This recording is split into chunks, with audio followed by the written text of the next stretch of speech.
In the autumn of 1942, deep within a heavily guarded facility outside Washington, a team of the nation's most brilliant cryptanalysts stared at sheets of intercepted Japanese naval communications with mounting frustration. These men had graduated from the finest universities, held advanced degrees in mathematics and linguistics, and had spent months attempting to crack what military intelligence designated as code JN-25.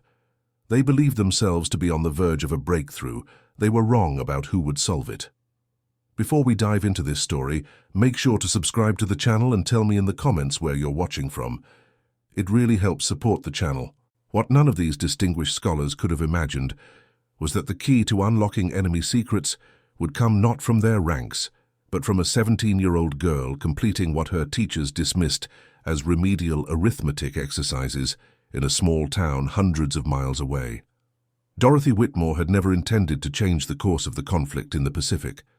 On that particular October morning, she sat at her family's kitchen table in Cedar Rapids, Iowa, wrestling with a mathematics assignment that her instructor, Miss Patterson, had described as suitable for someone of her limited abilities. The homework involved pattern recognition in number sequences, a topic Dorothy found simultaneously tedious and strangely compelling. Her father, Robert Whitmore, worked as a telegraph operator for the railroad. Her mother, Eleanor, had been a schoolteacher before marriage. Neither could have predicted their daughter's extraordinary gift for seeing relationships others missed. The Whitmore household existed in that peculiar wartime state of heightened awareness and enforced normalcy. Robert's position kept him exempt from military service, but 3 of Dorothy's cousins had already shipped out to training camps. Her older brother James had enlisted in the Navy immediately after the attack on Pearl Harbor and was somewhere in the Pacific, his exact location redacted from every letter he sent home. The war felt simultaneously distant and intimately close, a presence that colored every conversation and decision. Dorothy's academic performance had always puzzled her teachers. She struggled with literature, barely passed history, and showed little aptitude for the sciences. Mathematics had been her worst subject, or so it seemed. She failed examinations, couldn't remember multiplication tables, and regularly mixed up the order of operations.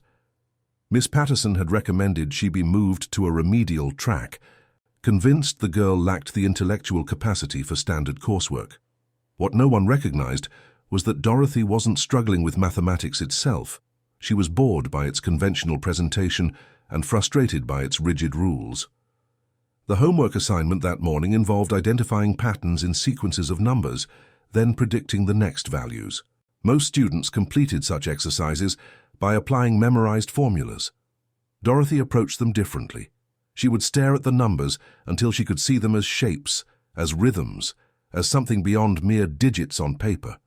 Where others saw linear progressions, she perceived spirals and cycles. Where they found arithmetic sequences, she discovered musical patterns. The specific problem that would change everything appeared innocuous: a complex sequence of 3-digit numbers arranged in 5 rows of varying lengths. The instructions asked students to identify the pattern and continue the sequence for 3 additional rows. Dorothy stared at the numbers for nearly an hour, her breakfast growing cold beside her. Something about the arrangement bothered her.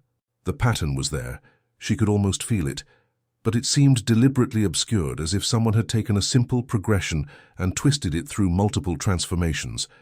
She began writing out the numbers in different arrangements, trying various approaches. She converted them to their prime factors, looked for relationships between adjacent values, searched for modular arithmetic patterns. Nothing clicked. Then, almost by accident, she wrote the numbers vertically instead of horizontally, and noticed something peculiar. Certain digits, when read downward in specific columns, formed their own sequences entirely separate from the horizontal patterns.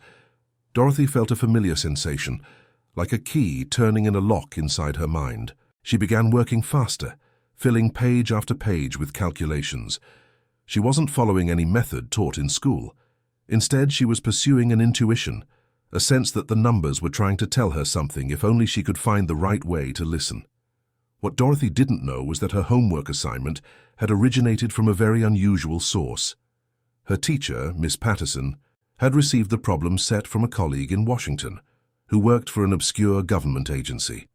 The agency, desperate for fresh perspectives on their most challenging problems, had begun embedding simplified versions of real cryptographic puzzles into standard educational materials, hoping to identify individuals with natural pattern recognition abilities.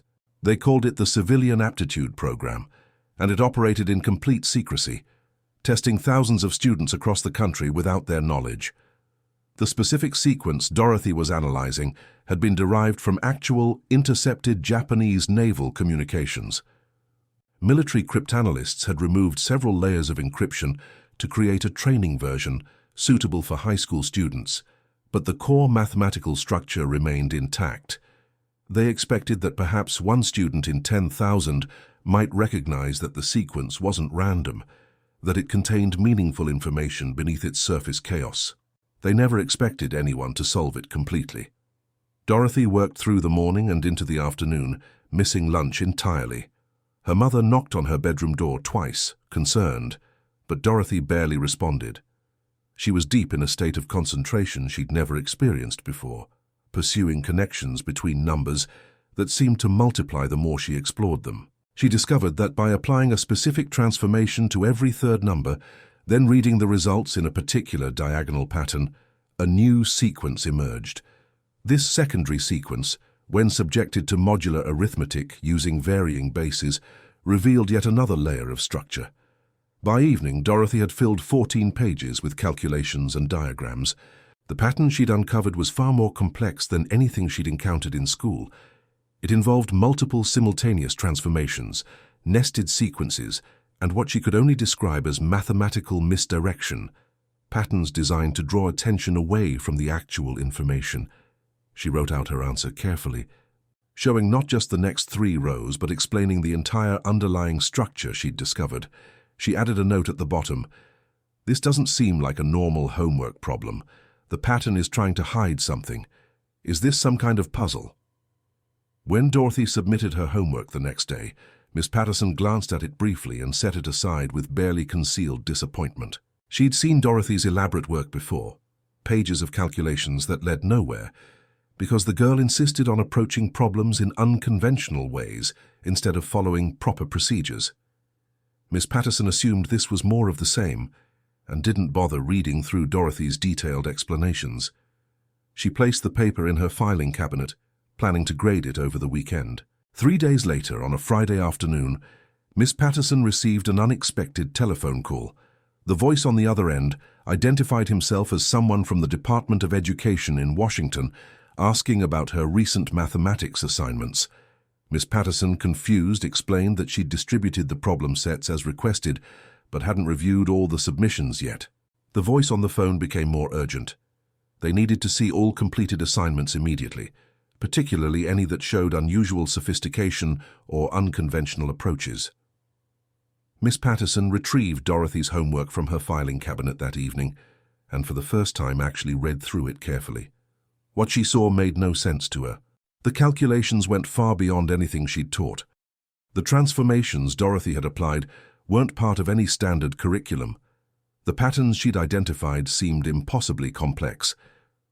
Miss Patterson telephoned Washington the next morning, and by Monday afternoon 2 men in dark suits had arrived in Cedar Rapids, requesting to speak with Dorothy Whitmore. Dorothy's parents were bewildered and frightened when the men appeared at their door. The war had made everyone suspicious of official visits. Robert Whitmore initially refused to let them speak with his daughter, demanding to know what she'd supposedly done wrong. The men explained carefully, showing credentials from an agency neither Robert nor Eleanor had heard of, that Dorothy was not in any trouble. Quite the opposite. She had solved a problem that had stumped some of the country's finest mathematical minds. The conversation that followed in the Whitmore living room would later be classified and remain sealed for decades. The 2 men, who never gave their full names, explained that Dorothy's homework had contained a modified version of an actual enemy code. They described how military cryptanalysts had been working for months to crack Japanese naval communications, making incremental progress but unable to break through to the underlying structure. Dorothy, working alone at her kitchen table with nothing but pencil and paper, had found a solution path that professional codebreakers had missed entirely. They asked Dorothy to explain her thinking process, She struggled to put it into words, describing how she'd seen the numbers as something other than numbers, how she'd felt rather than calculated her way to the answer. The men exchanged glances. This was not standard mathematical thinking, but it was exactly the kind of intuitive pattern recognition their agency desperately needed. They asked if Dorothy would be willing to help her country by working on similar problems. She agreed immediately, thinking of her brother James somewhere in the Pacific, facing dangers she could barely imagine. What happened next occurred with remarkable speed. Within a week, Dorothy Whitmore found herself on a train to Washington, accompanied by her mother and one of the suited men from the agency. Her father remained in Cedar Rapids, his railroad work too essential to abandon. School officials were told that Dorothy had been selected for a special advanced mathematics program. Her classmates, including Miss Patterson, believed she was receiving remedial tutoring in a residential facility. No one could know the truth. The facility where Dorothy arrived looked nothing like a school.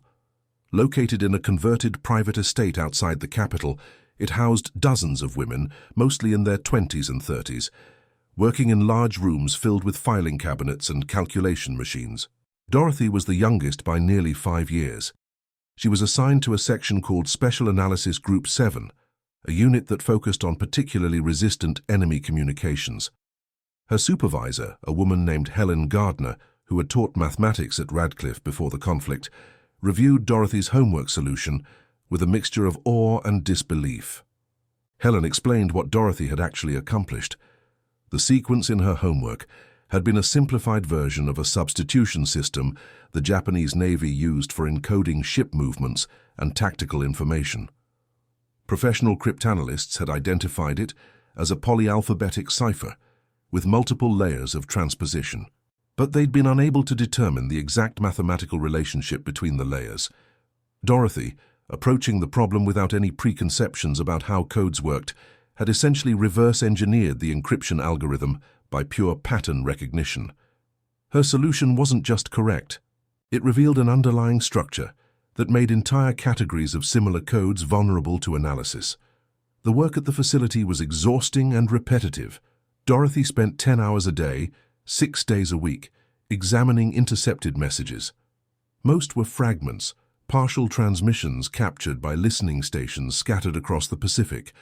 Some contained only a few dozen characters. Others ran for pages.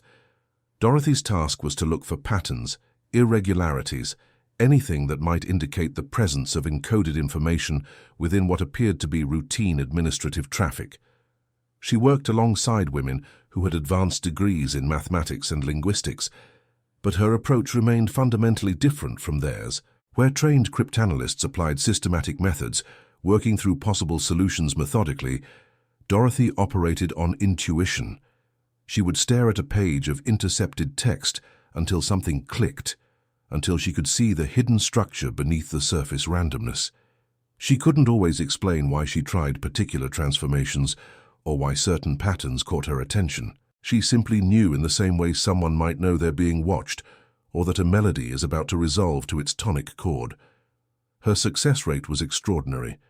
Within her first month at the facility, Dorothy had identified exploitable patterns in 7 different code systems.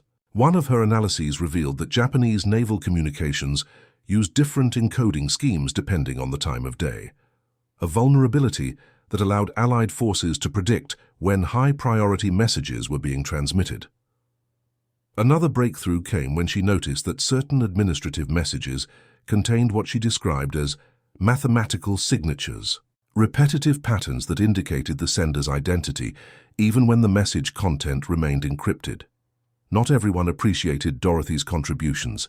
Some of the professional cryptanalysts resented her presence, viewing her as an amateur who'd gotten lucky on a single problem. They argued that her intuitive methods couldn't be systematized, couldn't be taught or replicated, and therefore had limited value. Dorothy overheard one senior analyst, a man named Theodore Richter, who taught at Princeton before joining the agency, telling Helen Gardner that the girl was a savant with numbers, but no real understanding of cryptographic theory. Helen had responded quietly that perhaps understanding theory wasn't always necessary if you could see the answers anyway. The tension came to a head in February of 1943. Military intelligence had intercepted a series of transmissions that analysts believed contained information about a major Japanese naval operation planned for the following month.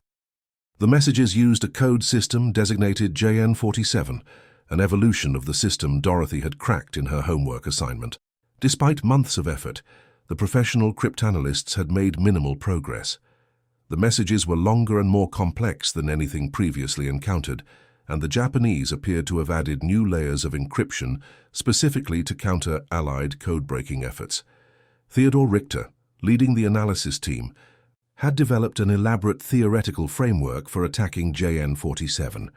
His approach involved high-level mathematics, multiple stages of analysis, and would require at least 3 months of coordinated effort by his entire team.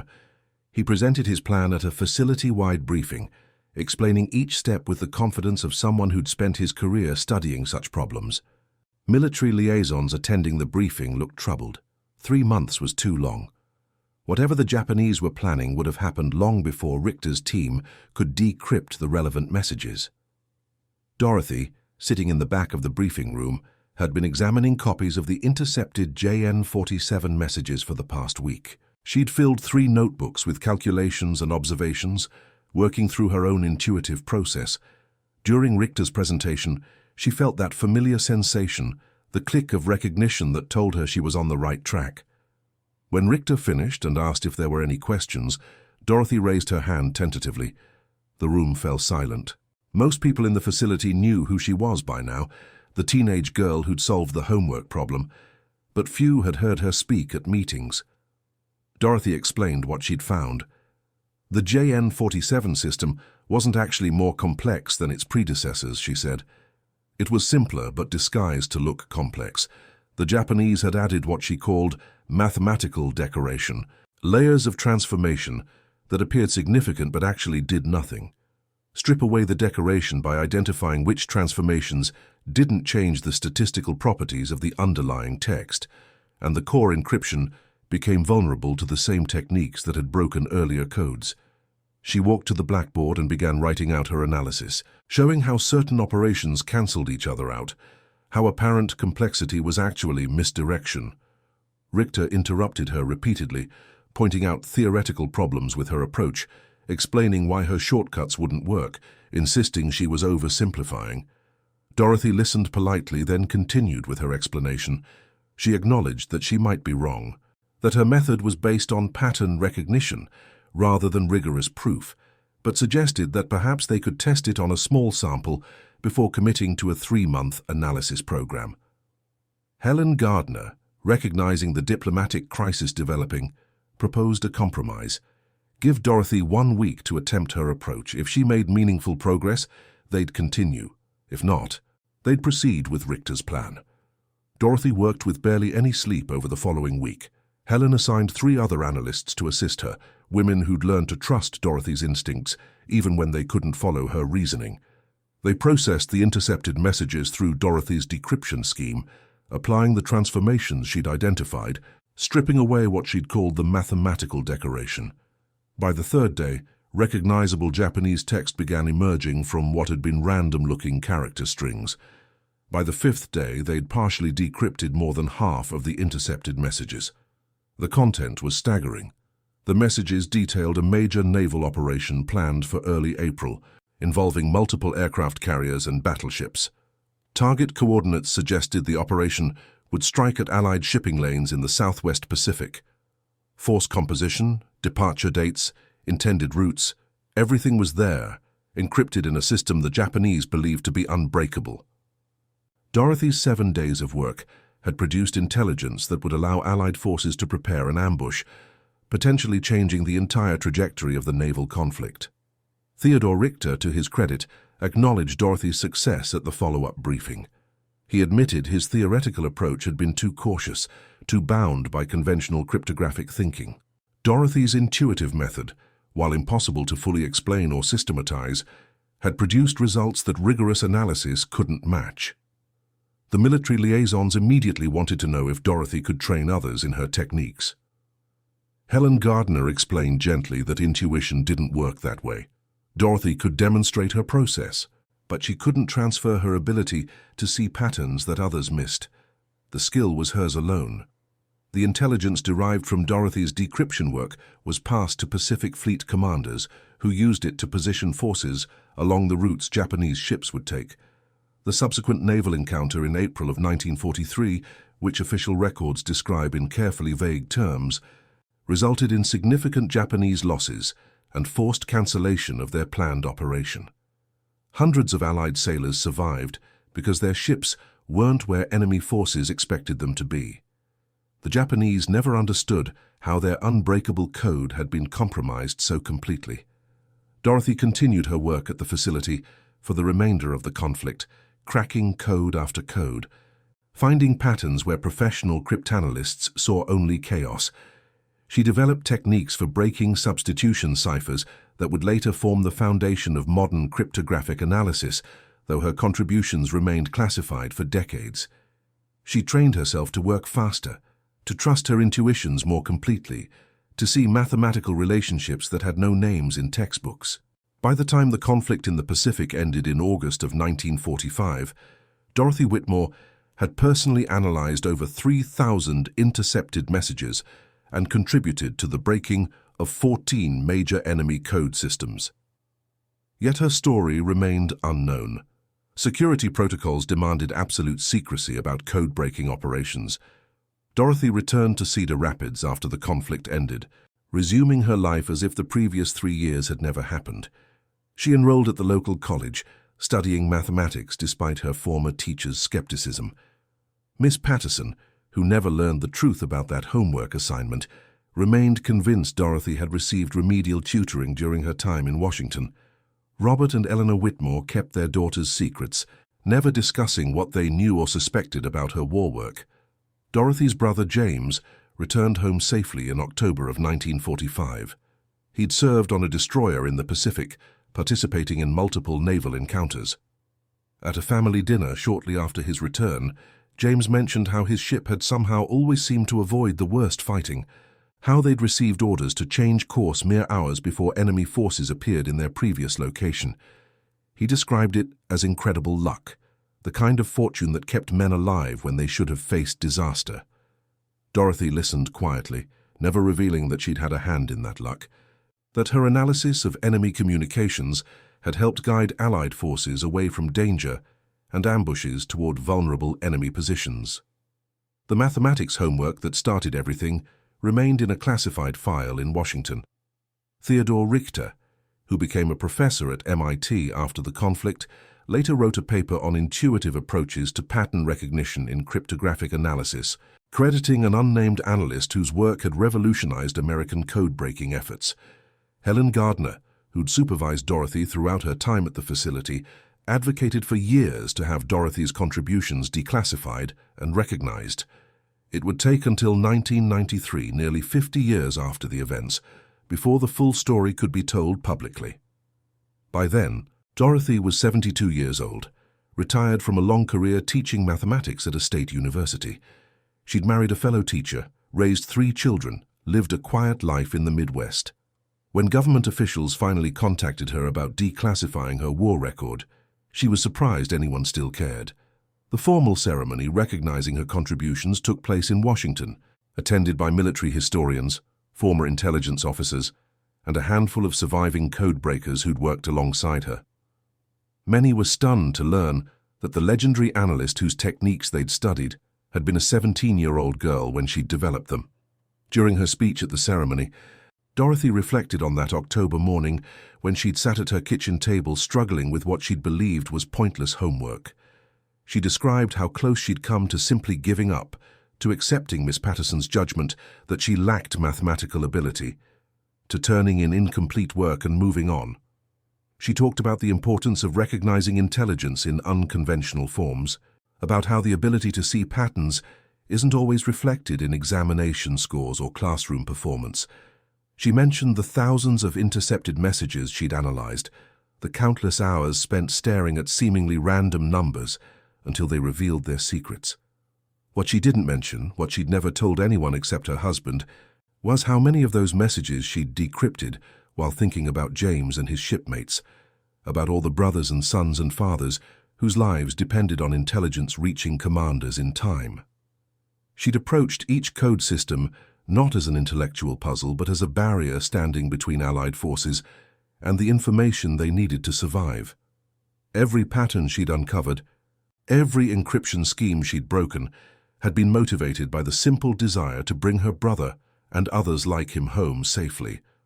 The transformed treatment of enemy communications that Dorothy's work represented fundamentally altered how military intelligence approached cryptographic analysis. Her intuitive methods, while never fully systematized, demonstrated that conventional mathematical training sometimes imposed limitations rather than enabling solutions.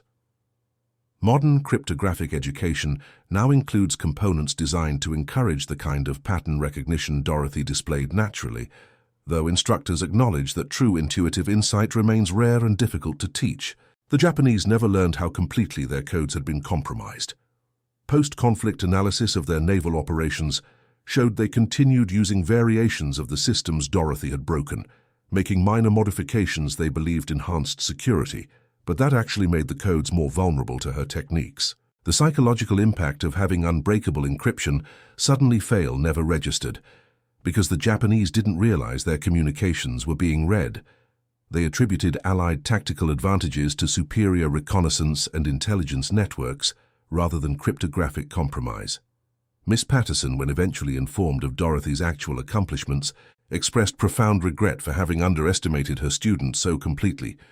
She'd based her assessment on conventional measures of mathematical ability, never recognizing that Dorothy's struggles with standard coursework reflected not limitation, but a fundamentally different way of engaging with numbers. In her later years teaching, Miss Patterson made it a priority to watch for students who seemed to approach problems unconventionally, who saw patterns others missed, who struggled with memorization but excelled at insight. She never found another Dorothy Whitmore, but she stopped assuming that academic difficulty indicated intellectual inadequacy. The homework assignment itself became something of a legend within cryptographic circles. Copies of Dorothy's original submission, with her 14 pages of calculations and her prescient note about the pattern trying to hide something, were eventually declassified and are now displayed at the National Cryptologic Museum.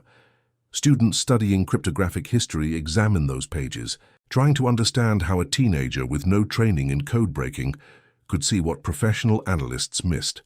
Some view it as an inexplicable flash of genius. Others recognize it as the product of a mind naturally attuned to finding order within apparent chaos, combined with the determination to pursue an intuition, even when the path forward seemed unclear. Dorothy herself, in interviews conducted near the end of her life, always insisted she'd simply been lucky. She'd happened to receive the right homework at the right moment, happened to have the mathematical background to recognize patterns while lacking enough formal training to be constrained by conventional approaches. She credited her success to the women who'd mentored her at the facility, to Helen Gardner's patience with her unconventional methods, to the willingness of military intelligence to value results over credentials. She never claimed to be a genius or a prodigy, just someone who saw numbers differently and had been given an opportunity to use that difference productively. The broader impact of her work extended far beyond the specific codes she broke. Dorothy's success demonstrated that valuable intelligence could come from unexpected sources, that unconventional thinking sometimes produced better results than rigorous methodology, that age and formal education weren't prerequisites for significant contributions. The civilian aptitude program that had inadvertently discovered her talent was expanded after the conflict, eventually evolving into recruitment programs designed to identify individuals with unusual cognitive abilities, regardless of their academic records or social backgrounds. Perhaps most significantly, Dorothy's story challenged assumptions about what mathematics teaching should look like. Her struggles with conventional coursework, now understood as symptoms of a mind that engaged with numbers intuitively rather than procedurally, suggested that educational systems might be overlooking talent by insisting on rigid approaches to problem solving. Modern mathematics education, while still teaching fundamental procedures and theories, increasingly values multiple solution paths, and encourages students to develop their own methods for engaging with quantitative problems. The teenage girl who'd thought her homework was stupid had unlocked secrets that altered the course of a global conflict. Her ability to see patterns where others saw only chaos, to trust her intuitions when conventional analysis failed, to persist in pursuing solutions through unconventional methods, had saved countless lives and contributed materially to Allied victory in the Pacific. And it had all begun with remedial arithmetic exercises assigned by a teacher who believed she was working with a student of limited ability. And that concludes our story. If you made it this far, please share your thoughts in the comments. What part of this historical account surprised you most? Don't forget to subscribe for more untold stories from World War II and check out the video on screen for another incredible tale from history. Until next time.